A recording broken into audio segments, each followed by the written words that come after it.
আমাদের মানুষের জীবনে বিশ্বাস একটা গুরুত্বপূর্ণ অংশ। আমরা প্রচুর বিশ্বাস করি, কিন্তু আমরা জানি না যে আমরা বিশ্বাস করি।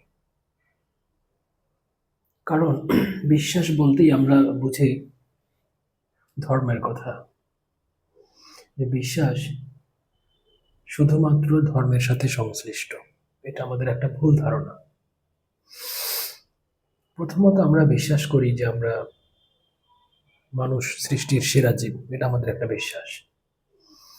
কিন্তু প্রত্যেক প্রাণীর একটা পার্সপেক্টিভ আছে, প্রত্যেক প্রাণীর কথা আছে। আমরা অন্যদের মতামত নেই না, আমরা বলি যে আমরাই সেরা। আমরা তেলাপোকার কাছে কখনো শুনিনি যে তুমি কি আমাকে সেরা মনে করো কিনা, না তোমার কোনো বক্তব্য আছে কিনা। বাঘের কাছে শুনি নাই, ওরাও আমাদের সম্পর্কে অতটা আগ্রহী না, ওরা ওদের মতো আছে। তো আমাদের বিশ্বাস আমরা সৃষ্টির সেরা। আমাদের বিশ্বাস আমরা যে খাবারটা খাই এটা পেটে যেয়ে হজম হবে। যেহেতু সকালবেলা খেয়েছি, হজম হয়েছে, রাত্রেও হবে। আমরা জানি না কিভাবে খাবারটা হজম হয়, আদৌ আমরা এই বিষয়ে জানি না। কিভাবে আমাদের হৃৎপিণ্ড কাজ করে তাও জানি না, কিন্তু আমরা বিশ্বাস করি 20 বছর 25 বছর পরে আমরা বেঁচে থাকবো। আমরা জিপিএফ ফান্ড খুলি, আমরা টাকা জমাই, লাইফ ইন্স্যুরেন্স করি, স্বপ্ন দেখি, ব্যাংকে লোন করি, ভালোবাসি, সংসার করি, বিশ্বাস করি যে এই সংসারটা টিকে থাকবে, সব সংসারটা সুখ বয়ে নিয়ে আসবে। এটা আমরা বিশ্বাস করি। কিন্তু এই বিশ্বাসগুলো আমাদের মধ্যে এতটা জড়িয়ে আছে যে আমরা ঠিক বুঝি না যেটা আমাদের বিশ্বাস। আমরা মনে করি যে এটা আমরা জানি। আমরা কথায় কথায় যারা বিজ্ঞানের কথা বলি, আমরাও জানি না যে আমরা অনেক কিছু বিশ্বাস করি বিজ্ঞানের নামে। যেমন বিজ্ঞান বলেছে পৃথিবীটা গোল, ঘুরছে সূর্যের আশেপাশে। আমিও বিশ্বাস করি এবং এটা মোটামুটি প্রমাণিত সত্য। বাট আমি নিজে কি দেখেছি? না। বিজ্ঞানের শর্ত হচ্ছে তা পরিমাপ করা যাবে, তা ল্যাবরেটরি নিয়ে পরীক্ষা নিরীক্ষা করা যাবে, উপলব্ধি করা যাবে, সবকিছু জানা যাবে আমাদের ইন্দ্রিয় দ্বারা। তখন হবে বিজ্ঞান। মোটামুটি আমি বুঝতে পারবো। কিন্তু কয়টা মানুষ পৃথিবীর ঘোরাটা বুঝেছে? সৌরজগতে আমরা বিশ্বাস করি, গ্যালাক্সি বিশ্বাস করি। আমরা মনে করি এগুলো বিজ্ঞান, অমুক দেশের অমুক বিজ্ঞানী বলেছেন তাই বিশ্বাস করি। এটাও এক প্রকার বিশ্বাস, ধর্মের বিশ্বাসের মতো। আমরা বিশ্বাস করি যে বাতাস থেকে আমরা অক্সিজেন নিই, কার্বন ডাই অক্সাইড ছেড়ে দিই। কয়টা মানুষ জানে যে আসলে দেখেছে যে আসলে সে অক্সিজেন নেয়, যার প্রতীক হচ্ছে O2? কয়টা মানুষ জানে যে অক্সিজেন নিয়ে কার্বন ডাই অক্সাইড ছেড়ে দেয়? কার্বন ডাই অক্সাইডে যে সে ছাড়ে সে একেবারে নিশ্চিত, কিন্তু নিজে কোনোদিন পরীক্ষা করে শিওর হয়নি। এটা একটা বিশ্বাস। তোমার জীবনে যা কিছু তুমি জানো, বিশ্বাস করো, মানে যা কিছু তোমার মনে হয় জানো বাট নিজে পরীক্ষা করে দেখো নাই, অন্য কেউ বলছে, সবই বিশ্বাস। তুমি বিশ্বাস করো তোমার নামেই, তোমাকে কেউ বলেছে তাই তুমি মনে করো তোমার নাম এইটা। এটাও একটা বিশ্বাস। আমাদের বলা যায় প্রত্যেকটা মুহূর্তেই বিশ্বাস জড়ানো। তারপরেও আমরা বিশ্বাসের প্রতি কতটা বিশ্বাস রাখতে আবার পারি না কিছু কিছু ক্ষেত্রে। যেমন কেউ যদি তোমার কাছে 1 লাখ টাকা চায়, বিশ্বাস করে দাও, দিয়ে দেবো। তুমি কি দিবা? তুমি দিবে না। তুমি চুক্তি করবা, খাতায় লিখিত রাখবা, সাক্ষী রাখবা কাউকে। সো আমরা বলি যে অনেক সময় আমরা আল্লাহকে বিশ্বাস করি, ভগবানে বিশ্বাস করি, সেই আমার ভরসা, তাকে ছাড়া আর কাউকে ভয় পাই না। কিন্তু দেখা যায় তেলাপোকা দেখলে লাফ দিয়ে উঠি। অথবা তাকে বিশ্বাস করি, তিনি আমার ভরসার জায়গা। আবার বেতন একটু কমে গেলে, একটু অসুস্থ হলে একেবারে কান্নাকাটি করে অস্থির হয়ে যাই। তো এই বিশ্বাসটা হচ্ছে অনেকটা মৌখিক বিশ্বাস। বিশ্বাস না করলে কেমন হয়, খারাপ দেখায়, লোকে খারাপ বলবে, এই কারণে বিশ্বাসের প্রমাণ দেখা যায় না। যদি সত্যি তার বিশ্বাসটা স্ট্রং থাকতো তাহলে ব্যাংকের টাকা কমে গেল কিনা এটা নিয়ে তার অত পেরেশানি থাকতো না। সে জানতো যে স্রষ্টাই ভরসা। কিন্তু এটা আমরা মুখে বলি, যত মানুষ নামাজ পড়ে, পূজা করে, বড় বড় কথা বলে ধর্ম নিয়ে, স্রষ্টা নিয়ে, একটু বিপদে পড়লে দেখা যায় বিশ্বাসটা অতটা তার নেই। সুতরাং বিশ্বাসের প্রতি বিশ্বাসটাও আমাদের খুব একটা নেই। এই বিশ্বাস এবং বিজ্ঞান, বিশেষ জ্ঞান, বিজ্ঞানের কি শর্ত? বিজ্ঞানের শর্ত হচ্ছে, একবার বলেছি যে পরীক্ষা করা যাবে, মাপা যাবে, প্রমাণ করা যাবে, এগুলোই হচ্ছে বিজ্ঞান, বিশেষ জ্ঞান। বিজ্ঞানের একটা সন্তান হচ্ছে প্রযুক্তি। বিজ্ঞান হচ্ছে তত্ত্ব, থিওরি, আর থিওরি থেকে আসে প্রযুক্তি। যেমন এই আমার microphone, mobile, bus, iPhone, rocket, computer, building, shirt, pant, everything সবই প্রযুক্তি। এগুলো হচ্ছে বিজ্ঞানের সন্তান। বিজ্ঞানের তত্ত্ব দিয়েছে, ওটার বাস্তব প্রয়োগ হচ্ছে প্রযুক্তি। তো ধর্ম সব থেকে বেশি বিশ্বাসের কথা বলে, আনুষ্ঠানিকভাবে বলে ধর্ম। আর বিশ্বাসকে একেবারেই বাদ দিয়েছে বিজ্ঞান। ধর্ম এবং বিশ্বাসের সাথে বিজ্ঞানের সাথে এই বিশ্বাস নিয়ে একটা দ্বন্দ্ব আছে, অনেক তর্ক বিতর্ক আছে। একজন আরেকজনকে ছোট করে কথা বলে, হেয় প্রতিপন্ন করে এই বিশ্বাসটা নিয়ে। বিজ্ঞান বলে বিশ্বাস করো মানে তুমি জানো না, তুমি বিশ্বাস করো তুমি জানো না, তুমি বোকা। ধর্ম বলে বিজ্ঞান তুমি খুব ছোট, কতটুকু জেনেছো, ছোট বাচ্চা, সৃষ্টির কতটুকু তুমি জানো। এই তর্ক বিতর্ক চলছে অনেক দিন ধরে, একজন আরেকজনকে দেখতে পারে না।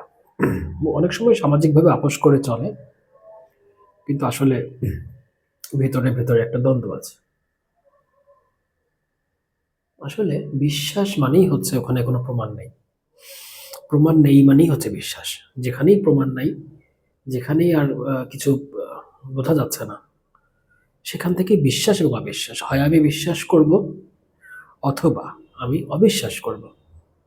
জানার সীমানা যেখানে শেষ, নিশ্চিতভাবে আমার জানার সীমানা যেখানে শেষ, সেখান থেকেই বিশ্বাস এবং অবিশ্বাসের রাস্তা শুরু। আমি যে কোনো একটা রাস্তায় যেতে পারি, অথবা আমি যতটুকু জানি তার মধ্যে নিজেকে সীমাবদ্ধ করে আটকে রাখতে পারি।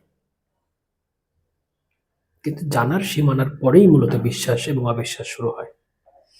আমার চোখ যতটুকু দেখে ততটুকু হচ্ছে আমার জানা। তার ওপাশে কি আছে, বট গাছ আছে না তাল গাছ আছে, এটা আমার বিশ্বাস। আমি কিছু একটা বিশ্বাস করবো যে আশা করি এই দৃষ্টিসীমার বাইরে একটা বট গাছ আছে। বিশ্বাসটা অনেকটা এরকম। সো বিজ্ঞান যে বলে তোমরা জানো না তাই বিশ্বাস করো, কথাটা সত্য, কথাটা আসলে সত্য। আবার ধর্ম যে বিজ্ঞানকে বলে কতটুকু জেনেছ সৃষ্টি জগতের, এই কথাটাও একেবারে মিথ্যা না, এটাও মোটামুটি সত্য। আমি একটু অন্য জায়গা থেকে কথাটা শুরু করি। একজন পূর্ণবয়স্ক, একজন পরিপূর্ণ বিকশিত মানুষের শরীরে কম বেশি ৩০ থেকে ৩৭ ট্রিলিয়ন কোষ থাকে।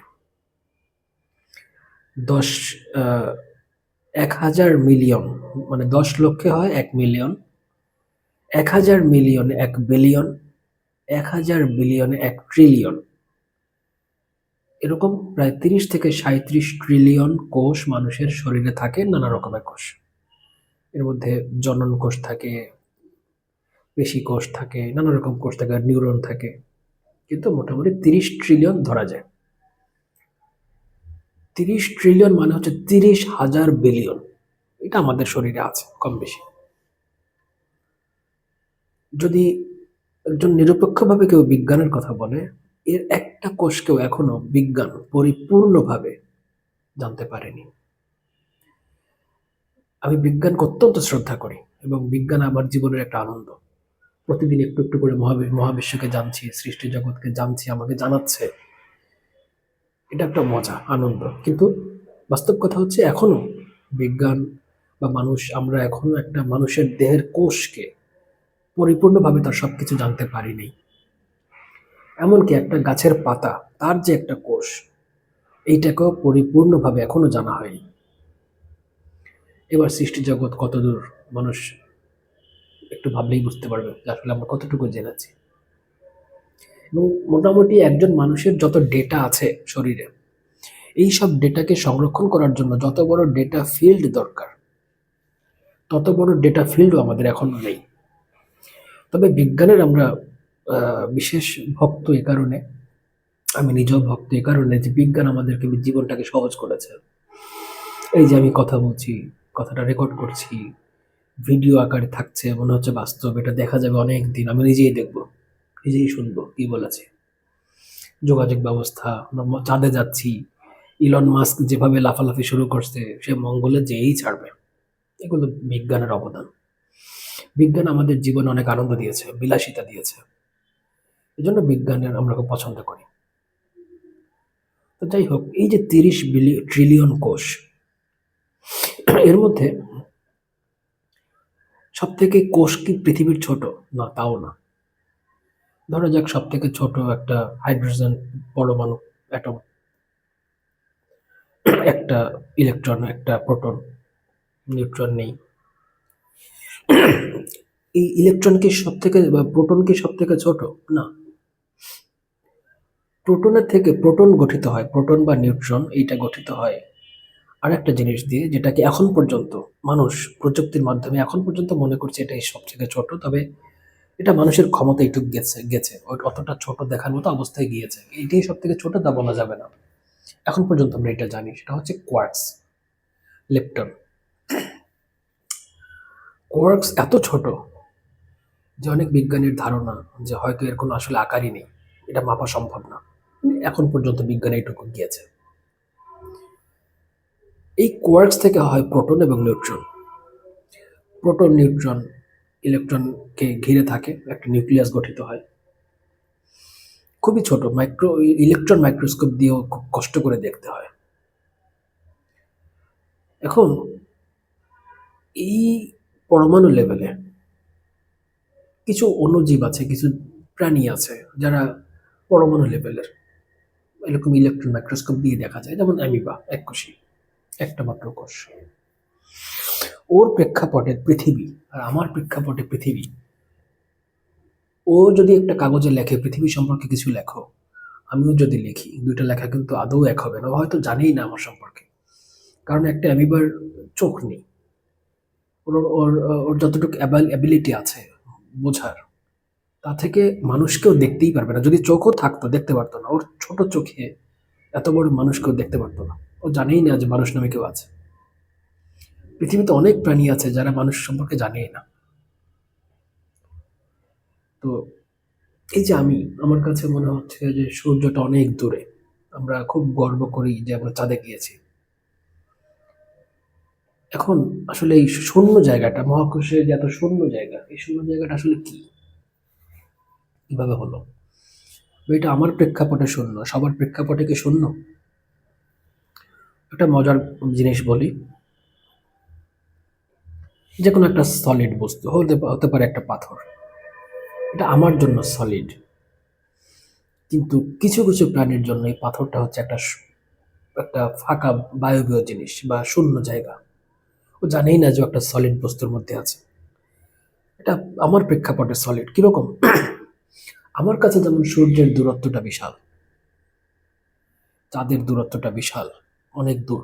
কারণ আমি খুব ছোট একটা প্রাণী। যদি আমার অনেক বড় আকার হতো, চাঁদকে হাত দিয়ে ছুঁতে পারতাম, তাহলে ব্যাপারটা অন্যরকম হতো।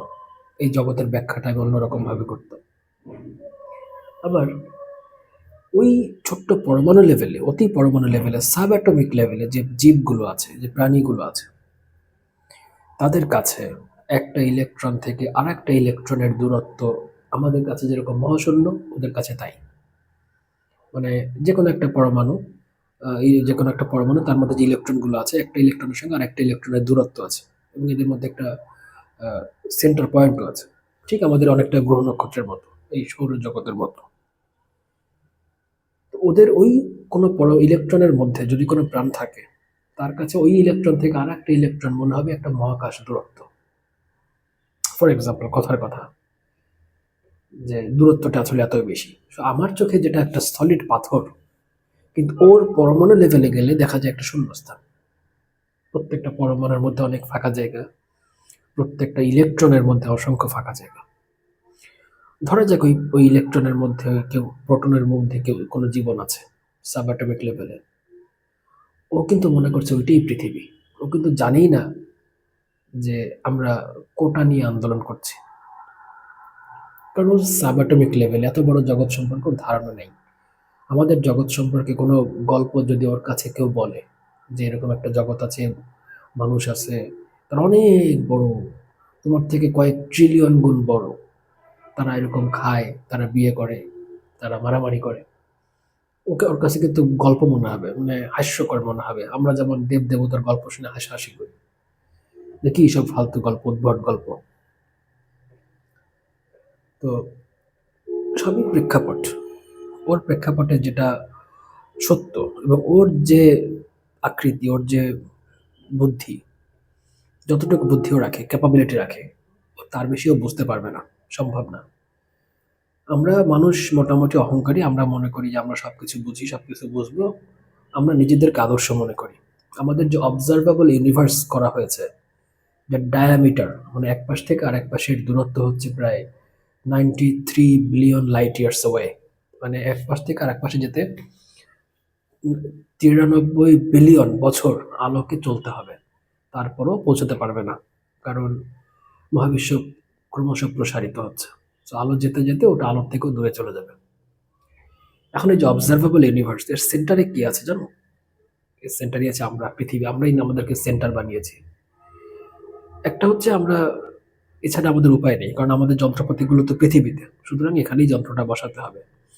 তো এটা, এই যন্ত্রপাতি দিয়ে আমরা কত দূর মোটামুটি আন্দাজ করতে পারি, সবই কিন্তু আন্দাজ। মহাবিশ্বের বেশিরভাগ জিনিসই আন্দাজ, অনুমান করেছি কিছু সিমটম দেখে, কিছু ঘটনা দেখে অনুমান করেছে। এই অবজারভেবল ইউনিভার্স, এটা ক্রমশ প্রসারিত হচ্ছে। সো কোনো কিছু যদি প্রসারিত হয়, তার প্রসারণের জন্য তো জায়গা দরকার। তাহলে প্রসারিত হচ্ছে কিসের মধ্যে? এটাও তো একটা পয়েন্ট। সো মোটামুটি মহাবিশ্বটা কিন্তু শুধু মহাবিশ্ব না, যার মধ্যে এই প্রসারিত হয়ে দিন দিন বড় হচ্ছে, তাও তো একটা জায়গা, ওটাও তো একটা আর একটা জগৎ। সুতরাং এটা যে আসলে কত ছোট বা কত বড়, এটা সম্ভবত আমাদের এই ব্রেনের ক্যাপাসিটিতে থাকবে না। কিন্তু আমরা মনে করি আমরা সবকিছু বুঝবো, সবকিছু আমরা জানবো, তারপরে আমরা পথ চলবো। এটা আমাদের মানুষের একটা বাসনা। বাসনা থাকতেই পারে, বাসনা থাকার স্বাধীনতা আমাদের আছে। কিন্তু একটা বানরকে তুমি কতটুকু শিখাতে পারবা? একটা টিয়া পাখিকে কতটুকু তুমি পড়াশোনা করাতে পারবা? ক্যালকুলাস পড়াতে পারবা? না।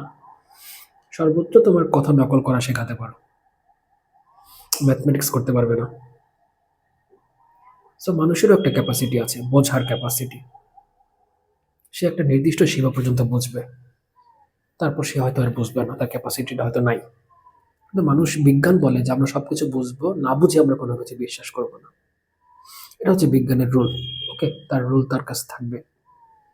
এই যে বিজ্ঞান আমাদের যত সূত্র উপহার দিয়েছে, ল অফ গ্র্যাভিটি, তারপরে আলোর প্রতিসরণের সূত্র, আমাদের পারমাণবিক সূত্রগুলো, E = mc², আমাদের যান্ত্রিক সূত্র, ফিজিক্সের যত সূত্র, স্রোতের সূত্র, বায়ুর সূত্র, কেমিস্ট্রির সূত্র, যত সূত্র দ্বারা দিয়েছে, এইসব সূত্রগুলো আমরা এমনভাবে বলি কেমন যেন আমরা এই জগতে এই সূত্রগুলো স্থাপন করে করে দিয়েছি। যে ল অফ গ্র্যাভিটি নিউটন আবিষ্কার করেছে, মানে সে সেট করে দিয়েছে। ব্যাপারটা আসলে এরকম না।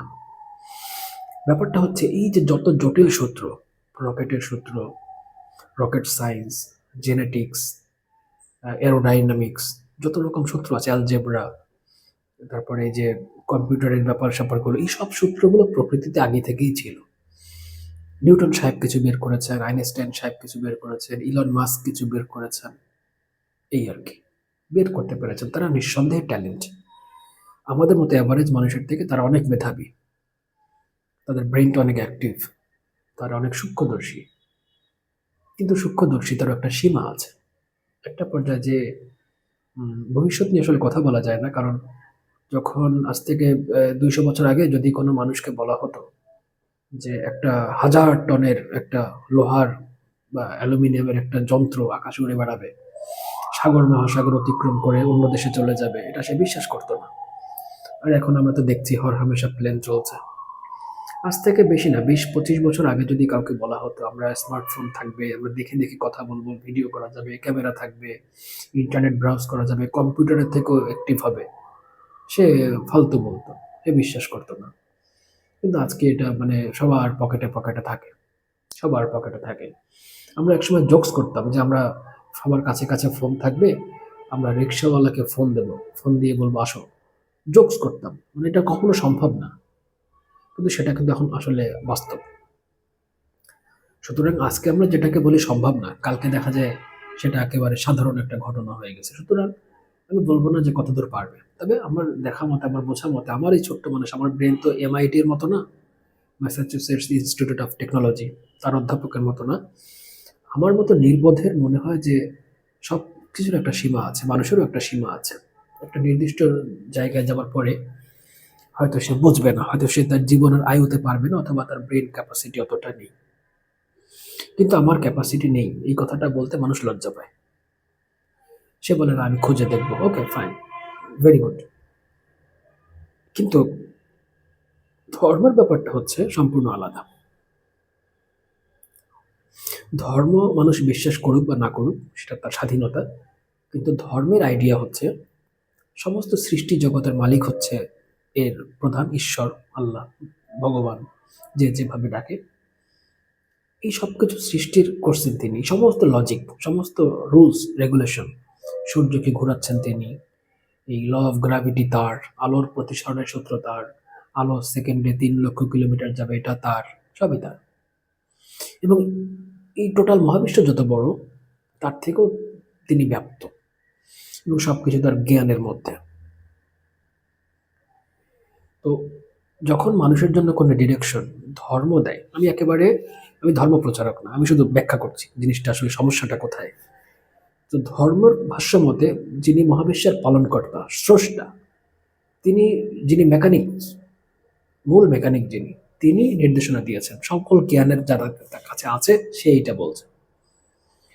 আর মানুষ বলছে সবকিছু না জেনে আমি যতটুকু জানবো ততটুকুই ঠিক, তার বেশি আমি জানি না, বিশ্বাস করব না। তো একটা পর্যায়ে যখন মানুষের বোধের সীমা শেষ হয়ে যাবে, যখন বিশ্বাসের সীমারেখা শুরু হবে, তখনই বিজ্ঞান সেখানে থেমে যাবে। বিজ্ঞান বলবে যে আমি আর এক পাও আগাবো না, কারণ আমার যে রুল তাতে সামনে আগানো যায় না, আমি আন্দাজে অন্ধের মতো কোনো কিছু বিশ্বাস করতে পারবো না। কিন্তু ধর্ম বলে যে তুমি সবকিছু বুঝতে পারবা না, সব ক্যাপাসিটি তোমার নেই, স্রষ্টার সবকিছু তোমার বোঝার সাধ্য নেই, তোমার আয়ুতে নেই, তোমার ব্রেন ক্যাপাসিটিও নেই। সুতরাং তুমি যদি আলোর পথ পেতে চাও, আমাকে পেতে চাও, বা মূল বিষয়টার কাছে আসতে চাও, কিছু জিনিস তোমাকে বিশ্বাস করতে হবে। আমি ছোটবেলায় অবাক হতাম যে সব ফিজিক্স বলে যে বোঝো, কেমিস্ট্রি বলে বোঝো, ম্যাথমেটিক্স বলে বোঝো, শুধুমাত্র ধর্ম বলে বিশ্বাস করো কেন? এখন যেটা বুঝি, ধর্মের বিষয়গুলো কখনোই বিজ্ঞানের আন্ডারে আসবে না। কারণ বিজ্ঞান যেহেতু এখনো মানুষের একটা কোষও ঠিকমতো বের করতে পারে নাই, জীবনের সোর্সটাও এখনো সে ক্লিয়ার না, অনুমান করে, থিওরি আছে। এবং সমস্ত মহাবিশ্বকে জানবে, সব সত্যগুলোকে সে এক জায়গায় করবে, তারপর ডিসিশন নেবে, এটা বিজ্ঞানের একটা বাসনা থাকতে পারে, ভালো। কিন্তু একজন মানুষের পক্ষে এটা সম্পূর্ণ জীবনে হয়তো সম্ভব না, মানে আসলে সম্ভব না। এখন সে তার চয়েস করতে হবে যে আমি কি বিশ্বাস করব ধর্মের কথাগুলো, যা বলে কর্ম অপকর্ম, পাপ পুণ্য, কর্মফল, বিশ্বাস করব কি করব না, সৎ অসৎ, স্রষ্টার অস্তিত্ব, এটা তার চয়েস, তার স্বাধীনতা আছে। সে হয় বিশ্বাস করবে অথবা করবে না। তবে এইটা ঠিক না যে কেউ বলবে যে আমি সবকিছু বোঝার পরে বিশ্বাস করব, কারণ সবকিছু বুঝতে তুমি পারবা না। তোমাকে একটা জায়গায় বিশ্বাসের কাছে আসতেই হবে, অথবা অবিশ্বাসের দিকে যেতে হবে। সবকিছু বোঝা সম্ভব না। বিজ্ঞান ব্যাপারটা হচ্ছে একটা এরকম যে একজন শিশু, সে তার PhD ডিগ্রি হোল্ডার বাবাকে ব্যাখ্যা করবে, এটা হয় না। শিশু যতটুকু জানবে ততটুকু সত্যি, বাকি যতটুকু সে জানবে না তা সত্যি না। এটা শিশুর একটা খামখেয়ালি স্বভাব। হয়তো সবার আদরের সে, সবাই তাকে পছন্দ করে, সে সংসারের আনন্দ নিয়ে আসছে, তারপরেও সে যতটুকু জানে ততটুকুই সত্যি, তার বাইরে আমি সে জানবে না চলবে না। এটা অনেকটা খামখেয়ালিপনা। তো এজন্য ধর্ম এবং বিশ্বাসের যে একটা দ্বন্দ্ব, এটা আসলে ঠিক কোনোদিনই যাবে না। কারণ যুক্তিতে, তর্কে সবসময় ধর্ম হেরে যাবে। কারণ ধর্মের যে উপলব্ধির ব্যাপারটা, এটা ধার্মিক কখনো একজন বিজ্ঞানীকে বিশ্বাস করাতে পারবে না। কারণ যুক্তি নেই, প্রমাণ নেই, দেখানো যাচ্ছে না। কিন্তু বিজ্ঞান যাই বলবে সবকিছু দেখিয়ে দেবে, লজিক্যালি মিলিয়ে দেবে।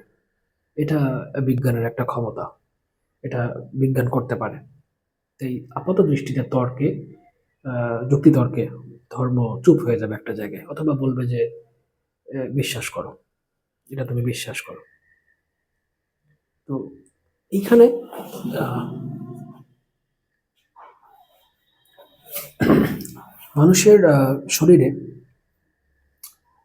যে পুরুষ মানুষের শরীরে যে স্পার্ম আছে, বীর্য আছে, 1 মিলিলিটার বীর্যে প্রায় 20 কোটি শুক্রাণু থাকতে পারে। আর একজন মানুষ যখন সুস্থ মানুষ যখন একবার ইজাকুলেশন হয়, বীর্য নির্গমন হয়, সাধারণত 3.5 থেকে 5 মিলিলিটার নির্গমন হয়। তো 3.5 থেকে 5 মিলিলিটারে সর্বোচ্চ প্রায় যদি 20 কোটি থাকে, তাহলে প্রায় 100 কোটি, 100 কোটি স্পার্ম থাকতে পারে, শুক্রাণু। অর্থাৎ 100 কোটি প্রাণ, যারা প্রত্যেকেই মানুষ হওয়ার ক্ষমতা রাখে। এই স্পার্মগুলো কোথায় ছিল? পানির মধ্যে। আকৃতি সম্পূর্ণ ভিন্ন, প্রায় 1 বিলিয়ন, তাই না? 1 বিলিয়ন স্পার্ম এক জায়গায় ঘোরাঘুরি করছিল পানির মধ্যে, সম্পূর্ণ ভিন্ন আকৃতির। ওকে যদি কেউ গল্প করে, ওর কাছে যেয়ে যদি কেউ বলে, যদি বলা যেত আর কি, যে তুমি আছো এক বিশাল প্রাণীর মধ্যে, যে তোমার থেকে কোটি কোটি গুণ বড়, তুমি তার পেটের মধ্যে বা হোয়াট এভার একটা জায়গায় আছো, কিন্তু তোমার একজনের সাথে মিলন হবে, একটা ডিম্বাণুর সাথে মিলন হবে।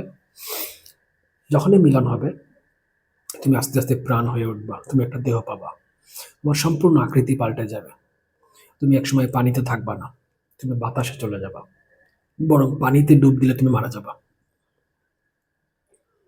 তুমি অনেক বড় হবা, পৃথিবীর সম্পূর্ণ অন্য একটা জগতে বের হয়ে যাবা। তারপরে তুমি এখন যে তোমার আকৃতি আছে, এর থেকে প্রায় কয়েক কোটি গুণ তুমি আকারে বড় হয়ে যাবা। এবং তখন তোমার মধ্যে আবার এরকম তোমার মতো এইরকম কয়েক কোটি প্রাণ থাকবে। এরকম যদি গল্প টল্প দেয়, তারপরে আমাদের পৃথিবী নিয়ে গল্প করে, সমাজটা কিভাবে চলে, রাজনীতি, ধর্ম, এইসব গল্প যদি করে, শুক্রাণু বলবে যে কি সব হাবিজাবি কথা বলা। কারণ ও যেখানে আছে ওইটাই হচ্ছে ওর বাস্তবতা। ওর ব্রেন বা ওর বোধের সাধ্য নেই ওইখান থেকে এত বড় একটা জগৎ কল্পনা করে। এই জন্য শুক্রাণুর যদি আমাদের জগৎ সম্পর্কে কিছু ধারণা রাখতে হয়, তোর একটাই উপায় আছে, শুনে শুনে বিশ্বাস করা। না বিশ্বাস করলে অবস্থা যখন পরিণত হবে, তখন সে অটোমেটিক দেখতে পারবে। যেমন এটা আমার ক্ষেত্রেও সত্য। আমি একসময় কতটুকু ছিলাম মাইক্রোস্কোপিক, সেখান থেকে তো এতটুকু হয়েছে। এখন আমরা যেখানে আছি, এই পৃথিবীর মধ্যে ঘোরাঘুরি করছি, আমরা মনে করছি এটাই আমাদের জগৎ, এখানেই সবকিছু। অন্য কোনো কথা বললে বলি অদ্ভুত, এটা হতেই পারে না, আজগুবি কথা। আমরা পৃথিবীতে যে যুক্তিগুলো দেখি, সেই যুক্তির সঙ্গে যাই মেলে না, তাই অযৌক্তিক আমাদের কাছে। তো সময় হলে আসলে আমরা দেখতে পারবো যে আসলে ব্যাপারটা কি, আমরা আসলে কোথায় আছি। আমরা মনে করছি এই পৃথিবী শূন্যস্থান, আসলে এটা কি কোনো সলিড বস্তু কিনা। তো ধর্ম অনেকটা এরকম। আল্লাহর যদি ইসলাম দিয়ে বলি, আল্লাহর একটা নাম আছে ইয়ে ওয়াসিউ, সর্বব্যাপী। আর একটা নাম আছে ইয়া মোতাওয়াল্লি, মানে সৃষ্টির গুণাবলীর ঊর্ধ্বে। সর্বব্যাপী মানে হচ্ছে এই যে মহাবিশ্ব সম্প্রসারিত হচ্ছে, যার মধ্যে সম্প্রসারিত হচ্ছে, তারপরে কি আছে কে জানে। যেখানেই যা থাকুক না কেন, তার সব জায়গায় তিনি আছেন। মোতাওয়াল্লি মানে তিনি সৃষ্টির গুণের ঊর্ধ্বে।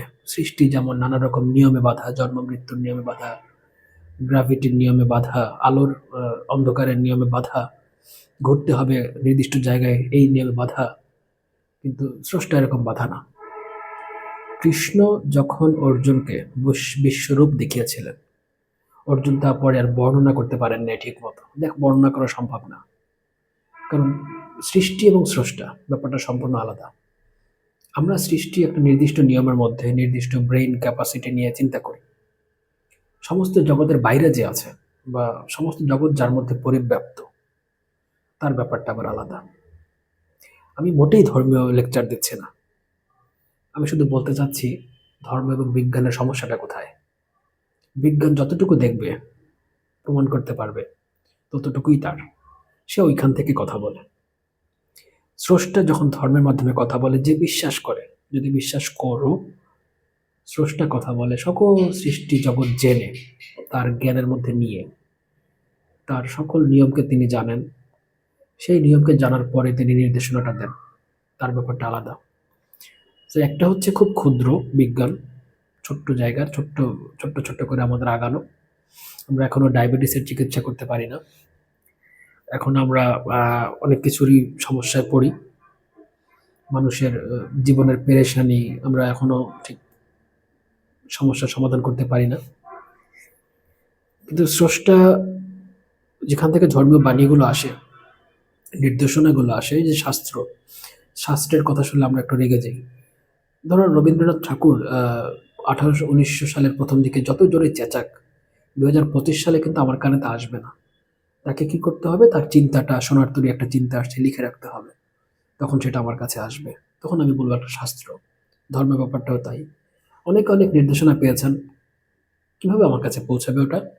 1000 বছর আগে, 2000 3000 বছর আগে তার কাছে একটা সত্য বাক্য এসেছে, তার কাছে সে বলেছে আমাকে কেউ দিয়েছে, আমি হেভেনলি ভাবে আসছে, ওকে ফাইন, সে দিয়েছে, গীতা আসছে, মহাভারত আসছে, কোরআন আসছে, বেদ বাইবেল আসছে, আমরা বলি শাস্ত্র। এটা কোনো না কোনো মানুষের পাওয়া সত্য, অন্তত তার জন্য সত্য বা অনেক মানুষের জন্য সত্য। এইটা আমার পর্যন্ত আসার জন্য তাকে তো একটা জায়গায় বেঁধে রাখতে হবে। বই হচ্ছে সেই বাঁধার জায়গা, যেখানে আমরা অক্ষর দিয়ে চিন্তাকে বেঁধে রাখি খাঁচার মতো করে। এই জন্য কোরআন আছে, বেদ আছে, বাইবেল আছে, গীতা আছে, অনেক উপন্যাস আছে।